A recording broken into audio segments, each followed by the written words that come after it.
welcome back to the episode of Beer, Bacon, and Bros. Tonight we got Alex, we got Chris, we got Keith. We are jumping into our week 2 of college football predictions. As you know, each week we lay out 10 predictions across the season. Right now, Keith leading the group. Alex not too terribly far behind, only 3 games back in last place, so it's tied race through the first 2 weeks.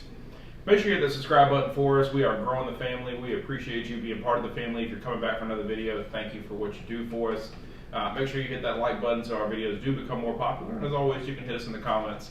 You know we'll get back with you. So week 2 is going to be a bit more interesting games. I thought we had some relatively easier ones last week, even though we were terrible. Keith came away 5-5. That was the best record. So really, really rough start to the season. Way to go, Cal. Yeah, really rough start to the season for the whole group. But we're going to start this off with some Friday night action. We got Kansas and we got Illinois. This is Friday, 7:30. Kansas currently a 3-point favorite. Both teams 1-0 to start the season. This is at Kansas? It is at Kansas, yeah. But the fans think that the Fighting Illini are going to win this one, huh?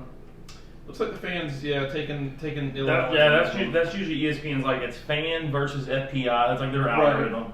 Right. So it's got Illinois with a slight advantage. Did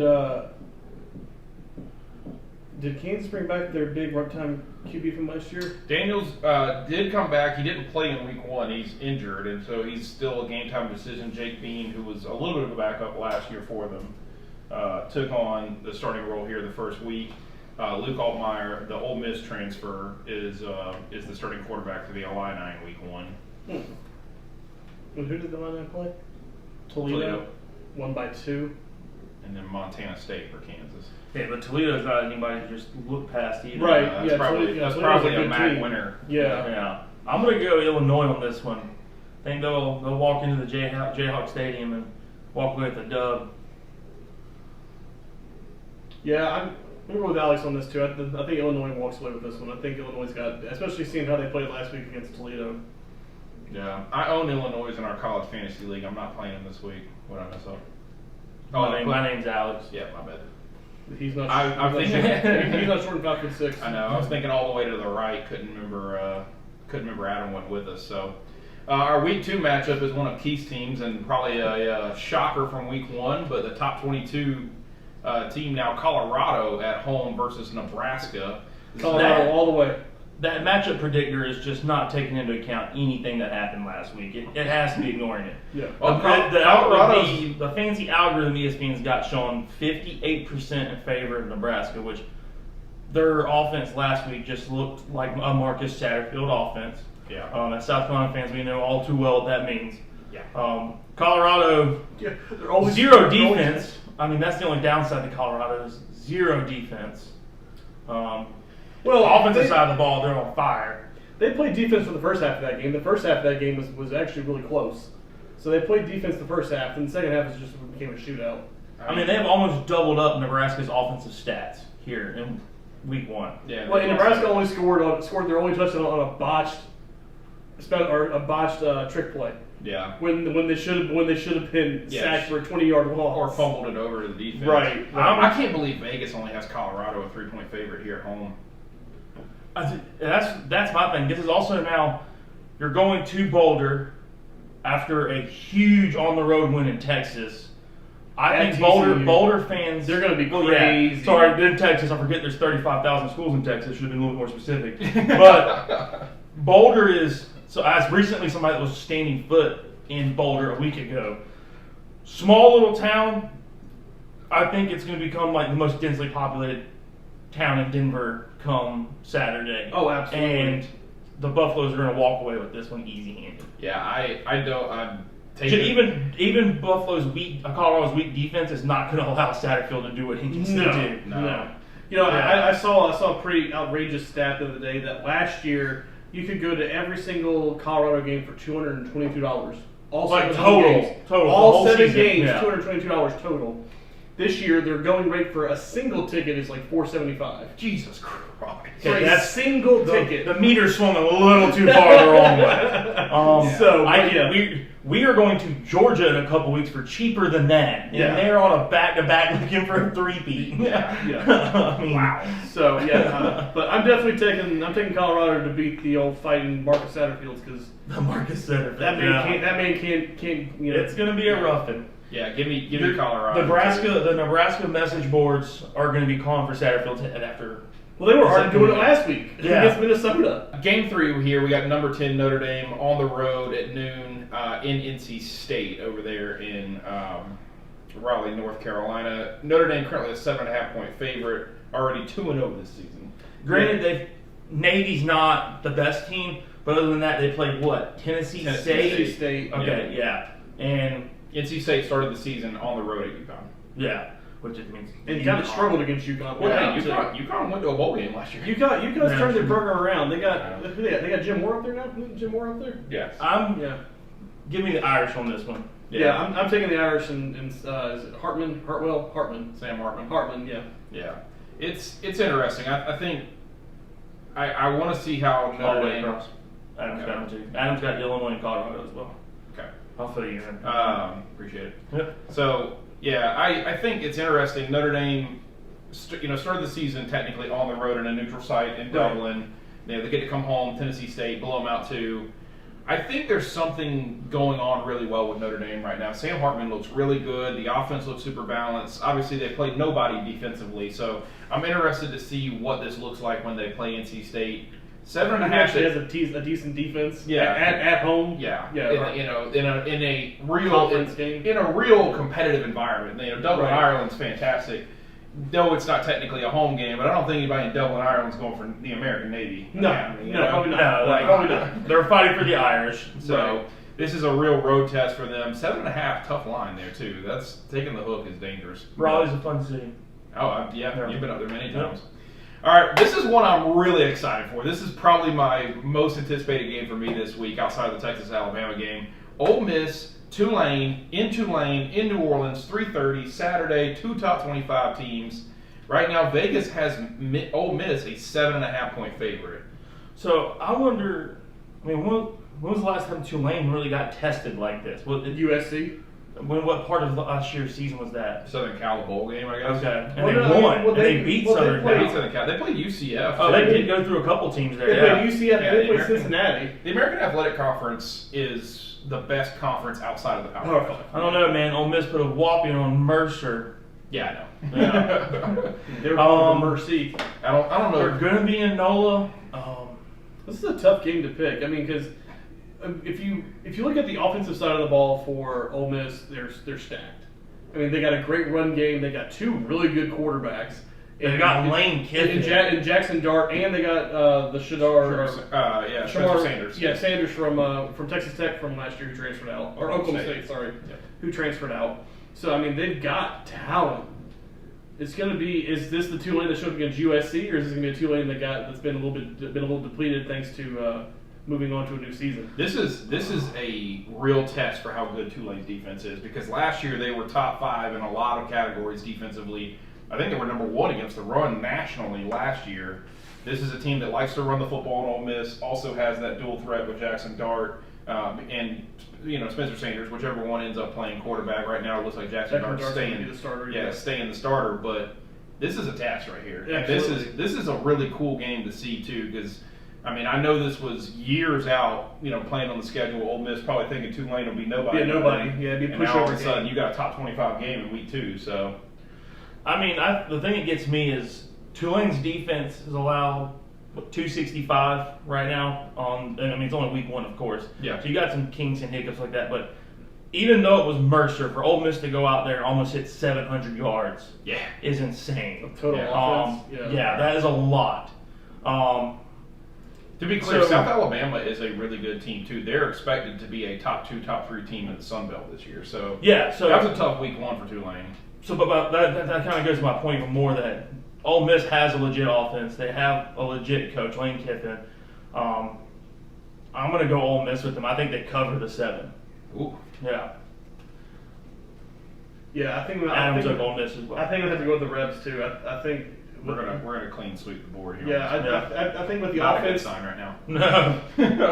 I think the offense that Ole Miss has right now is just going to be too much for Tulane. I think Tulane will be in it for a little bit, but I think Ole Miss will probably pull away towards the end of that game. Texas A&M and Miami. It's the rematch of what was one of the worst football games last year. That should have been one of the best football games last Exactly. year. What was the final score of that game last year? God awful. 17-21, I think, something like that. Because So I owned Miami last year. yeah, it was not pretty at all. I'll look it up real quick for you. But Texas A&M coming in ranked again. It was 17-9. Sorry. Yeah, great Yeah. scoring.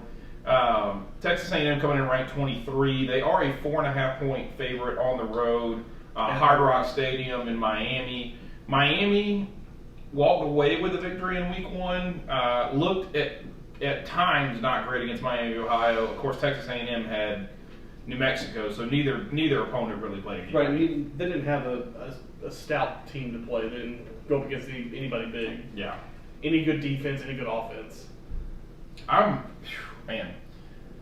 I think I'm gonna follow Darius Rucker's lead on College Game Day, where his son said, "Are you gonna use your brain or are you gonna go with your heart and win?" And he picked Duke.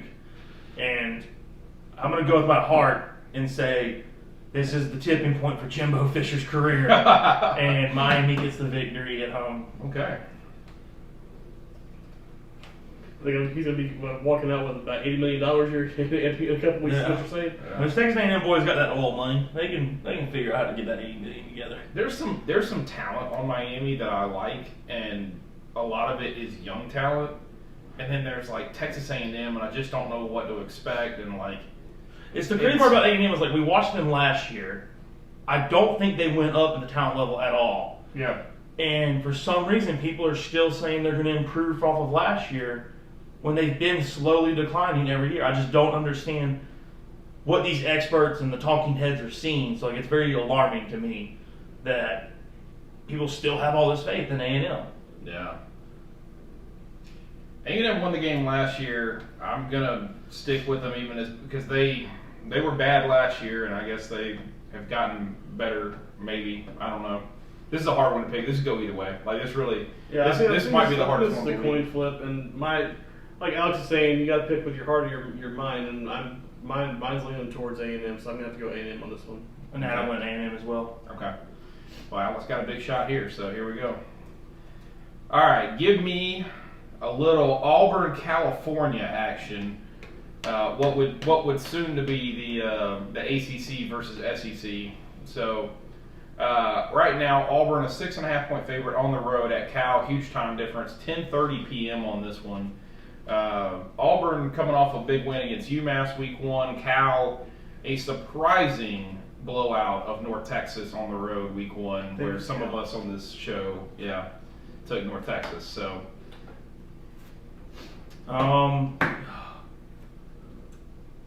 Give me Auburn. Yeah, Adam's got Auburn as well. Yeah, I think I'm gonna take Auburn on this one too. Oh, man. I don't know really what to do here. This is kind of hard. It's another one of those toss-up games like A&M and Miami. It can really go either way. I'm gonna take a shot in the dark. I'm gonna take Cal on this one. Don't really have a reason why. Just want to go a little different than the guys and see what happens. I doubted Cal for Week 1. Maybe over there in Berkeley, California, they got something cooking in the water. So we'll take a shot in the dark. This one, a unique game. Baylor obviously upset by Texas State here in Week 1 at home. I did not know that. Oh yeah, it was Yeah, bad. I did not know It was that. bad. Yeah, That was so- one of the few games I did not catch. During all my traveling last week. Yeah. It was a bad. Utah Thursday night looked good against Florida. Kind of took their gas, took the foot off the pedal there in the second half. I think part of that is also too they didn't believe in Florida's offense, so they didn't really have to go balls to the wall the entire time. I mean, Florida looked bad from the start. I mean, Florida did not look good at all in that game. So, I mean, I feel that's kind of why Utah kind of took a step back, just because they didn't need to go all out. Yeah. Especially having a backup quarterback in there. You don't have Cam Rising in there. You don't want to do too much or be too, go too much into the playbook, especially to give away a lot of stuff, especially with having a backup quarterback and not your starter. So I feel that's why they didn't go balls at the wall. But defensively, they look phenomenal against Florida. So Yeah. I mean, I think I'm going Utah on this. I'm definitely thinking Utah's going to be favoring this. But yeah, I mean that's what I feel from last week. Yeah. Vegas has this at an 8-point line. I think that's probably pretty accurate. I think Baylor plays a lot better this week than they did last week. Obviously, just a wild upset against Texas State last week.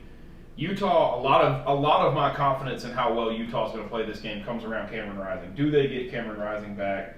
Is this, are they going to have to continue to go to the backup quarterbacks? If they do, it's a closer game, probably even than the 8 points. But if they don't, Cameron Rising comes back, he's healthy, give me Utah double digits. Yeah, let's just go ahead and drag Utah all the way across the board. Yeah. On that Excel spreadsheet. Yeah, big fan of Utah over here too. So it's I don't know if you've ever not taken Utah when we're doing Utah. Yeah, I do like Utah. It's hard to bet against Utah. Yeah. Exciting rivalry week 1, Iowa State, both 1-0, 3:30 Saturday. Just a classic week 2 rivalry for these two. What? That's not the big noon kickoff game? I know. So it is on Fox though. But you're going to have a 4-point favorite Iowa on the road at Iowa State. Iowa beat Utah State 24-14 week 1. Iowa State beat Northern Iowa 30-9 week 1. Over under on this is 36.5. Well, and actually, what's funny is Iowa put up 14 points in the first quarter, which is more than they put up in the first 2 games last year. Yeah. Yeah. So- the Iowa baseball team last year was at the helm for most of the games. That's right. But that's due in large part to Cade McNamara coming in too. Yeah. I mean that helps them out a lot. Well, he looked really good in the first quarter. Then he didn't look very good at all the whole rest of the game, right? Yeah. So, the guy was like 57% completion percentage against Utah State. So, Give me I'm gonna go Iowa State. I like it. Those kids in the there's not in Iowa though, so that's probably why the kids up there in the children's ward not gonna help them out there. Yeah. I'm going to take Iowa just because they played a tougher opponent week 1. I'm taking Iowa as well. I mean, this could be a really rough week for some of us at how tight these matchups are. I'm gonna go Iowa as well. Okay. I think Cade McNamara is the key in that game. This is the one they're calling the upset alert for the week. We got number 13 Oregon going to Texas Tech.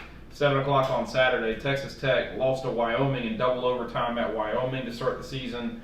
Of course, Oregon played loss. Yeah. That's a bad loss. Well, Wyoming not super terrible, but not also. Yeah, great. but that's still a bad loss for Texas Tech. Yeah, they didn't have Josh Allen playing for Wyoming anymore. To be fair. Yeah.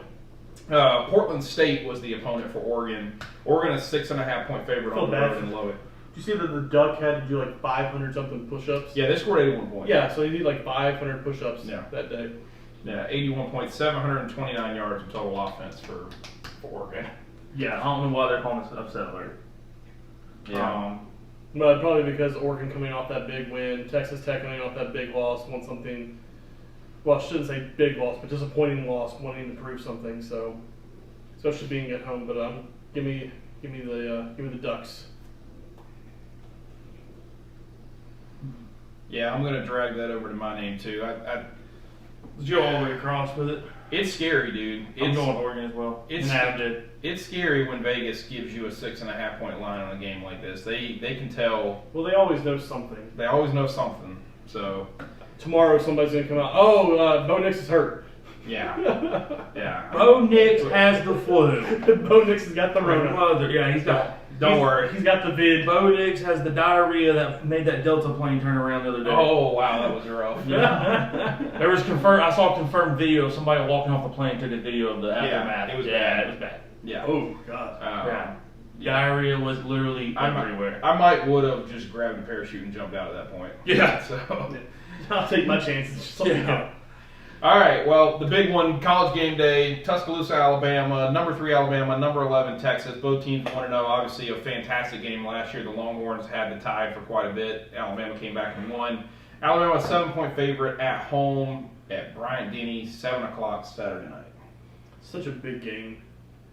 We were talking about this game before we came on the air too, and it's just This is one of those where it's an early show of how does Nick Saban have Alabama configured already? Like, if they come out and absolutely dominate, this would be one of those we'll see them in Atlanta. to play out, Georgia in the SEC championship. Yeah. This is going to be a very early tell for the Crimson Tide, and I think they come out with a victory. I think Texas gets a rough pre-party to join the SEC. And Adam took Bama as well. I mean, I do like Texas. I like what they're doing with Quinn Ewers. I like the what they put around him. Their defense has gotten better, but it's just so hard to pick against Nick Saban. And granted, they did play a nobody last week. I'm not taking Texas. I'm taking Bama. Okay. Nick Saban's one of those guys, man, where it's like you can't bet against Nick Saban. It's and he's just not so he's hard. not invincible. No, he's but it's not. still one of those things like he's like Kirby Smart, where like you can bet on him all the time, and Yeah, you're going to win more than you Right, lose. and there was just so much controversy going into last week's game about who was going to be his quarterback, and he put Milroe out there, and Milroe just excelled. Yeah. And I feel like it's going to continue into this week. He's going to be able to run the ball. He's going to be able to throw the ball. I think it's wild that Texas has a quarterback the last name Manning and he's on the bench. Only for Putting that out. this year. Only for this year. I know, When but it's Ewers just wild to leaves. think about. When Ewers leaves. Now, this is hard, man. I've always had a small love for Texas, but the thing that has me worried for them this week is how. Is that JT Daniels at Rice? Yeah, he is. Yeah, he's gone to his fourth school, so. Fall from grace. I think the thing that has me concerned this week is how committed to the run Nick Saban is again with this team. Like, he is going to run the football, and I don't care how hard Texas tries to stop it. Eventually, it will break through. The floodgates will open, and something's going to happen. Well, he's always got big backs, and the quarterback being able to run is going to be troublesome as well. Exactly, and so there's just a control of the game. I think the advantage for Texas is they clearly have the better quarterback in Quinn Ewers. If they put Alabama into a corner, they all of a sudden get up 14-0 or 21-7 or something like that. Where Bama has to make plays. Where Bama has to quickly make plays and can't try to control the possession, because I think that's certainly what Nick Saban's going for this week is control the possession. So I'm with you. I mean, the guy's 48-2 against his former assistants. So Yeah, He's only lost to Kirby twice. Yeah, that's it. Well, no, I'm sorry. Kirby once And and Jimbo. Jimbo once. Yeah. So I'll stick to the trend of the record, and I'll go with you guys as well as Bama. But I think this is going to be a hell of a game. Oh, it's going to be a good game. No, it definitely is going to be a good game. It's going to be what it was last year. It's going to probably come down to the end of the Now, game. is this unless Bama, like you said, controls the tempo of the game and just runs the ball the entire time. What time slot is this in? It's 7 3:30. o'clock. Was it 7 or 3:30? Yeah, 7 o'clock. Oh, 7. It's a Okay. college game day, 7 o'clock. Yeah. So Oh yeah, I guess it can't be the SEC game of the week since Texas isn't in the SEC yet. yeah. I think it's going to be the home field advantage is going to be strong for Alabama. Yeah, it's they're gonna going to be rowdy. It's going to be Bama. It's gonna be rocking. All them old people out there with their pom poms. Yeah, Dixieland Delight will be playing. Yes. Yeah. So, all right, that's our Week 2 college football predictions. As always, you can hit us in the comments. Let us know who you think's winning some of these games, and we appreciate you hanging along with us. Thanks for following.